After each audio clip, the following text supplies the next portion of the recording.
Yo, so sick Dash fan back, and this time we got Joe Higashi. Now, Joe just released after Evo France. I got to play a lot with the character on stream and see what he was all about. He definitely feels a lot different from what I'm used to playing with, but he definitely has a lot of pretty clean tools that you can play around with. Now, with this character, he's gonna have a lot different tools compared to KOF, because in KOF his fireball was a lot better because it did go full screen, and in this game it does not go full screen. So that is one big difference. But other than that, he definitely has a really good stance that I'm going to talk about a bit later that can counter a lot of things in this game. So he's going to be a very interesting character. I can't wait to see how other people feel about him, and you know, how other people are playing him and such. So if you love this content, please subscribe to your boy, and let's get into it. Alright, so the first thing we're going to talk about is his red blow. His red blow is very good. So at round start distance, his red blow will still connect. If you backdash, it will whiff. So at this point, you know the spacing at which you need to probably be doing this red blow is right about here, because it's going to connect. It has a lot of range. Now, unlike Preacher's red blow is like super good, has a lot of range, goes really far, etc. His has a lot of range, just not as good as Preacher in my opinion, but still very good because of the range. Now his aerial version is very good because -3, he does this little knee, so if you do it like up close and jump really fast, like you can still land in front of them. So it's going to be a good red blow to counter like people that like to uppercut on wake up. If you've seen a lot of my gameplay with COTW, I like to red blow on people's wake up just to eliminate them from uppercutting, especially with jump red blow. So I think that that's going to be really good, and just in general it's going to be able to counter like projectiles at like a really good distance, and it's pretty fast. Like 25 isn't really bad for a red blow. And like I said, if somebody is trying to uppercut, bam. So that's a really good move to use on their wake up as well to counteract them from doing that. Now let's get into his normals a bit. All right, so with Joe's normals, he's gonna have a pretty standard 5A, pretty long reach in 5B actually. 5C pushes him forward, but as you saw, it whiffed on Croucher, like right there, it kind of whiffed, so you had to do it a little closer for it to connect on like a crouching opponent. So that one is going to be kind of like a trickier button to use, but probably very good for like shimmies. His 5D kind of reminds me, him and Preacher basically kind of share that 5D. Now he does have a target combo locked on his 5D if you press it, but you would definitely want to press it on confirm, because you do not want to do that on block because it is highly unsafe on block.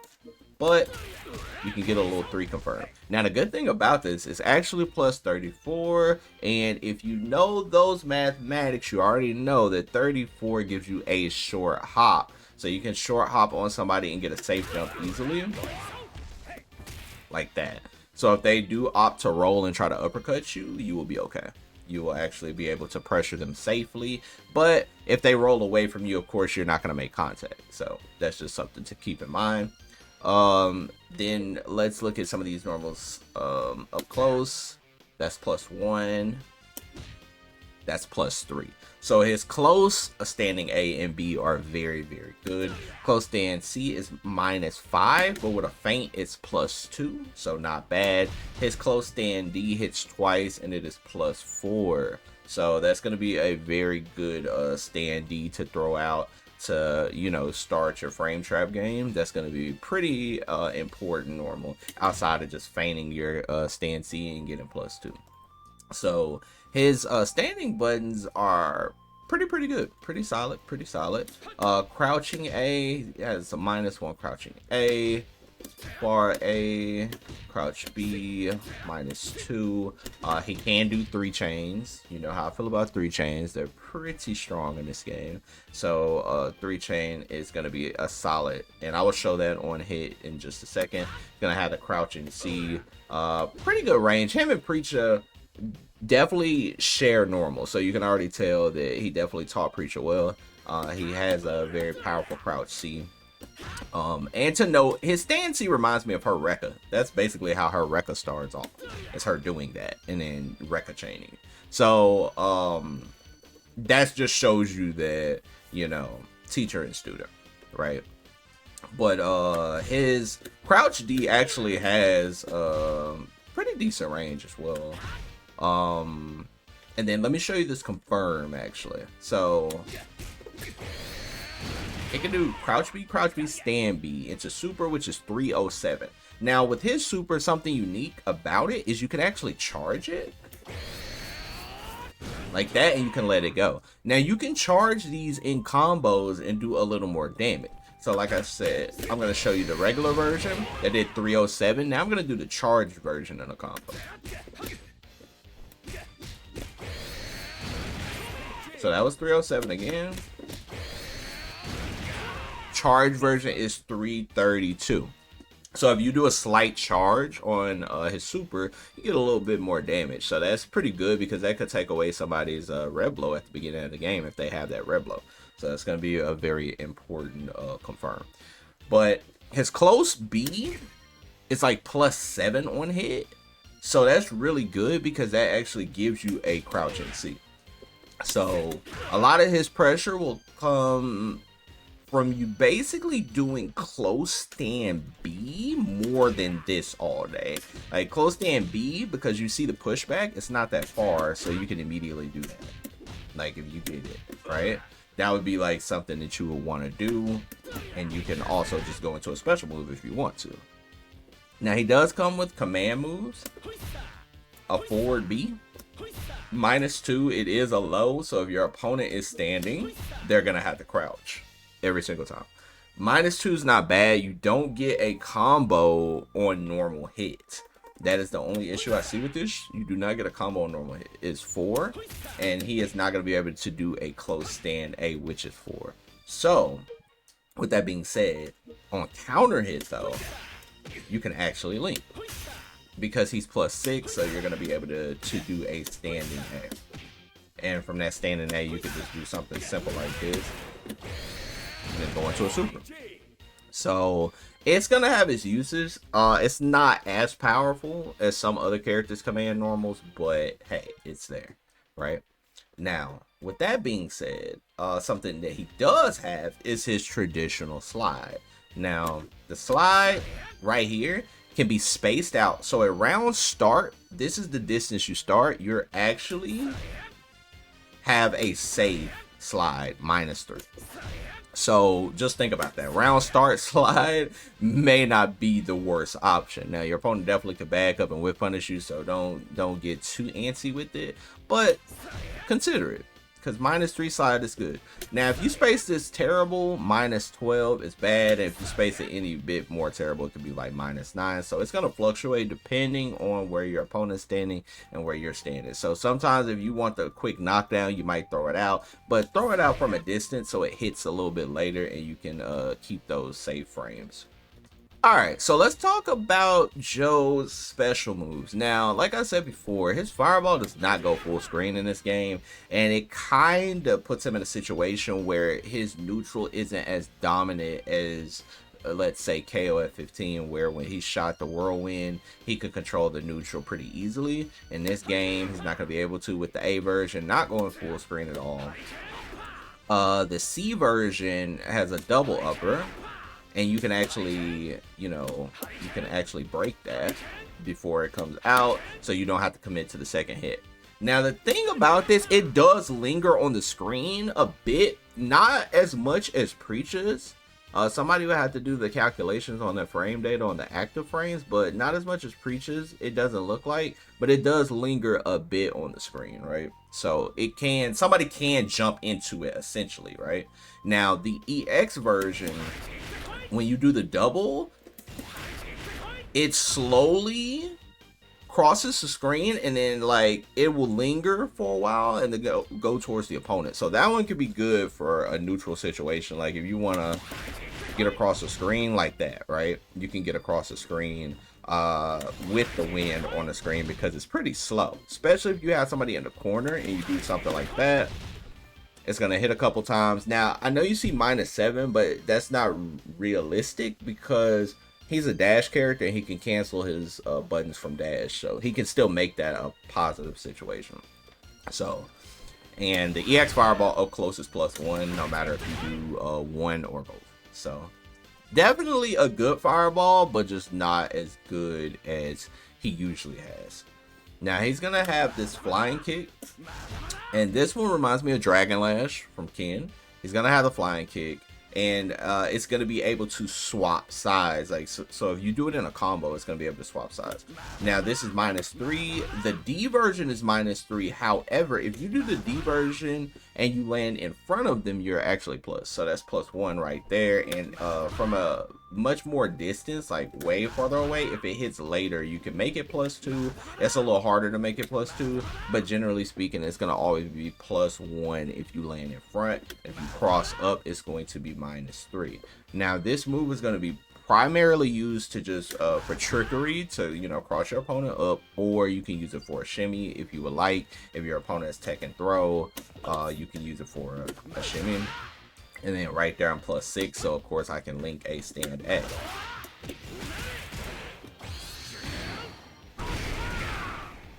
So that's going to be a pretty good move, but like I said, in combos, it actually swaps sides, especially with the EX version, because the EX version is +1 by default. You don't have to do anything, it's just +1. And the thing about that is you can do a small combo like this.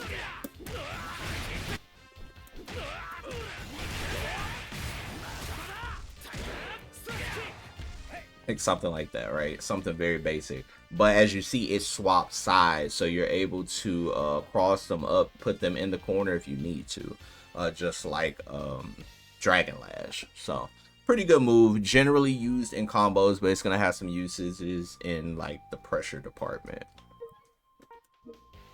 Now let's talk about Machine Gun Punch. Now Machine Gun Punch is his traditional. We all know Joe for the Machine Gun Punches. Very good in general for like chip and drive gauge damage. The only thing you would have to really look out for is your opponent hyper defending you. So you wouldn't want to get hyper defended. That would be the part, like if you're fighting a really good player and you keep doing this, they're eventually going to hyper defend you into an action. So you have to be pretty careful about that. But he does have some follow-ups. Like if you press forward and A, he'll do this like Recca-like punch -2, so pretty good because of the especially the spacing it puts you at. So that's going to be really good.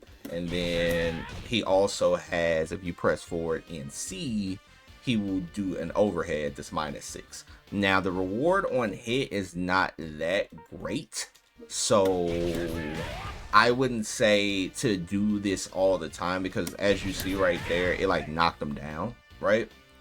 But if they block correctly, you're -6, so that could not be worth it. Maybe like for the kill, like if it's gonna kill, that could be worth it, but you have to be very careful to do that if it's not for the kill. So I would be very, very wary of that. And for the EX version, like if you do the EX version and you do that punch, it's actually +1 now, so you can keep your offense going, which is really good. And then if you press forward and C, he does an uppercut. Now that's going to be primarily used for combos. You're not just going to want to throw that out all willy-nilly, because if you throw that out, then you're going to get cooked. It's going to get you punished. Now it can set up some guard breaks, but I'm not going to get into that in this video, because this is just a video to get you into the character as a beginner. Joe is also going to come with a traditional DP, but this time it does have a tiger image, which is really, really cool. The team did a very good job on his visuals. So you're going to have a 6-frame uppercut, invincible, so you're going to use that on wake up and as an anti-air if you would like. Then he's going to have a D version that you can break 8 frames. It kind of arcs him forward, so it definitely has some range for uppercut. Arcs him forward, 8-frame uppercut, not bad. You can, if somebody jumps at you, you're going to want to use that and do some easy combo, get you some damage, and that is going to be the idea behind what you're going to do for like the uppercut. Now none of this is optimal, by the way. I'm not trying to show like crazy optimals or anything, just some basic combos that can get you into the character today. And the EX uppercut is going to be about the same. Only difference is it hits multiple times, and then you can break it for -2. So the fact that it hits multiple times is like very, very, very good. So same concept. If somebody jumps at you and you see like how good that is, like from like a distance like that, he has a lot of distance on that EX. So that's going to be very, very powerful in the right hands if you're using that correctly. Now Joe is going to have his patented slash kick. He is going to fly across the screen with a kick. Now the thing about this, it can be safe, especially after round start backdash. If you do it, it's -3, so that's really good. And that's for the B version. The D version, this is gonna always be unsafe. Now, of course, if you do the B version up close, it's still unsafe, so you always want to space it, because even round start is -10, so it has to be pretty far for it to be like safer. Now, the EX version is -7. However, there's something that Joe has that's like really, really good, is if you have your Reblo available, you can do this. Now, I showed this on stream day one when he dropped. This is a neutral situation. There's nothing you can do about it. When it hits your block outside of hyper defend, you would have to hyper defend the second part of that kick, and then you still cannot uppercut because you will get counter hit. Because his Reblo will counter hit your startup frames on your uppercut.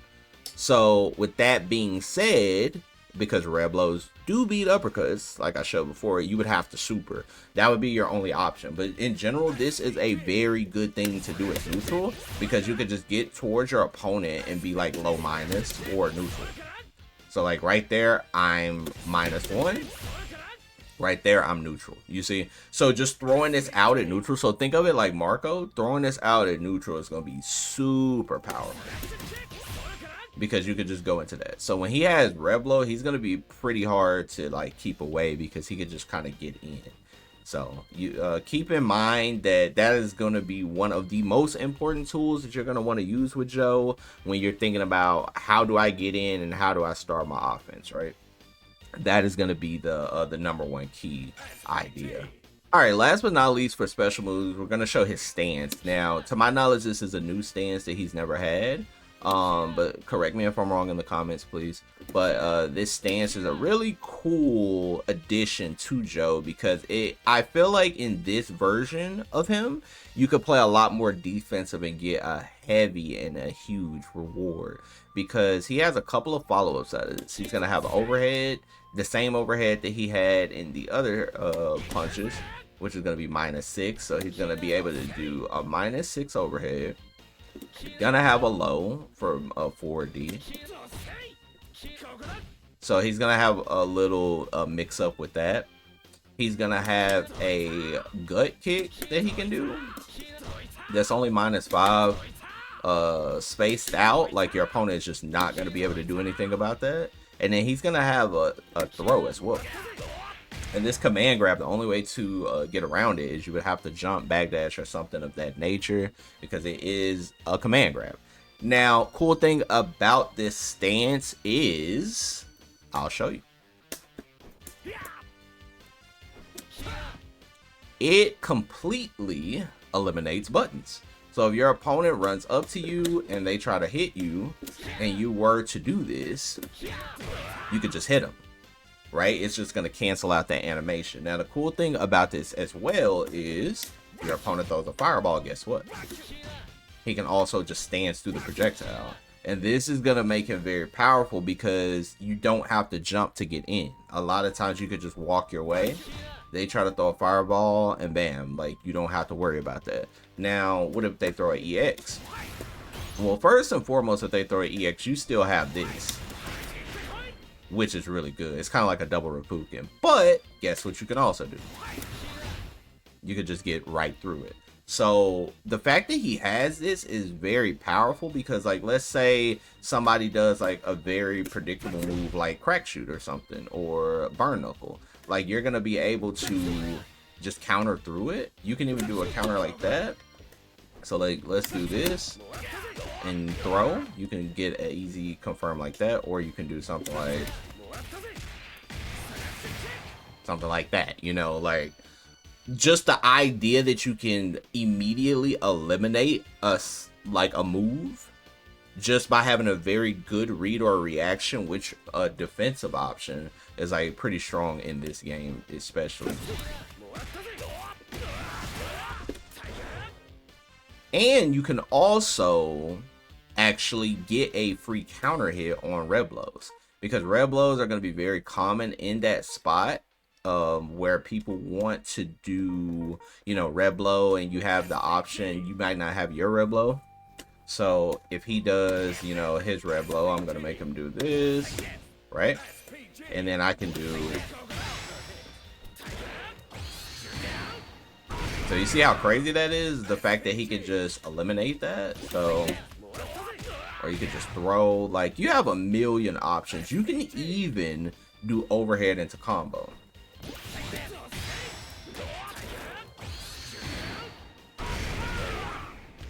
So Joe's, like, his parry stance is going to be one of the most important parts of his game, I believe.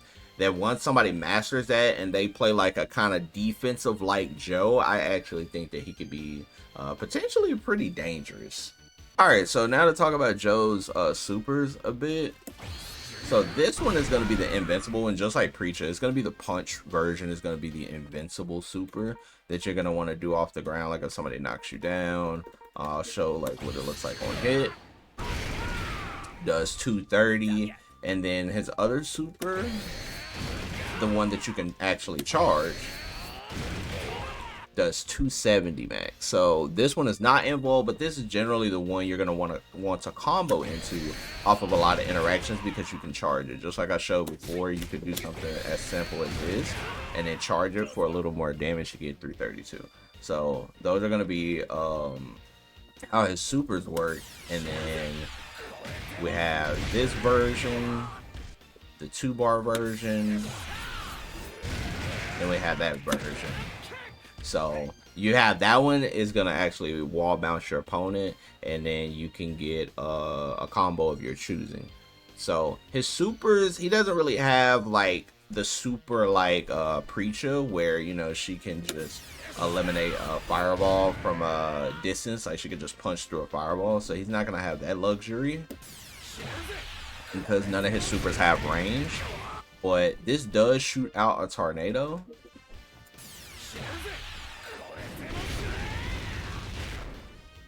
So that does shoot out a tornado. It says he's minus 31, so depending, you could potentially punish him depending on your character, but you might not be able to get close enough. But that does a lot of chip, so your opponent would have to like JD that or HD that. So definitely something to keep in mind. Like if you have 2 bars and they don't have any options, hey, maybe you throw that out. All in all, I think Joe is a pretty solid character. I think he has a lot of unique tools, and I think that he could shake up the meta potentially, depending on what you find out with the character and utilizing his defensive stance. Those are going to be like the key, is like defensive stance, knowing how to control the neutral with his fireballs is going to be like super important, and just overall when you get up close, how you press your offense, because he does have a few plus frames that he can play around with, and he also just has the uniqueness of defense that a lot of characters do not have. Now some characters have counters and parries, but not as good as his. So I can't wait to see how people figure out this character, and just the enjoyment of seeing a new character on the screen, because you already know your boy is pretty hyped for Chun-Li being next. I hope y'all enjoyed this beginner guide of Joe. I am super hyped for new characters in general, because this game has been cooking with the DLC. We get Chun-Li next. I am so hyped, and I cannot wait to see y'all back here with the Chun-Li guide. Until next time, peeps, peace.